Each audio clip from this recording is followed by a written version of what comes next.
یه سری از سینکایی که امروزه خیلی ترند شدن و خیلی از مشتریای راجبشون میپرسن و دوست دارن تو خونه‌هاشون ازشون استفاده کنن، سینکای آبشاریه. سینکای آبشاری در عین ظاهر جدید و مدرنی که دارن، یک سری معایب هم دارن. استیلی که در این سینکا به کار میره معمولا استیل خیلی با کیفیتی نیست. قطعاتی که توشون کار شده قطعات حساسی هستند. با هر مواد شوینده‌ای نباید شسته بشه. وقتی که جرم آب بگیرن تمیز کردنشون خیلی سخت‌تره. نکته دیگه ای که تو این سینکا هست نداشتن گارانتیشونه. هیچ گونه گارانتی قطعاتی ندارن. معمولا اگه قطعه‌ای خراب بشه تامین قطعاتشون خیلی سخته و زمان زیادی رو از مصرف کننده میگیره.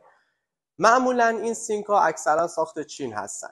سینکا معمولا برای خونه‌های استفاده میشه که دو تا آشپزخونه دارن و آشپزخونه‌ای که ظاهر نما داره و برای زیبایی گزینه مناسبی برای استفاده از این سینکاست، ولی برای استفاده مدام و روزانه گزینه قابل توجهی نیستش.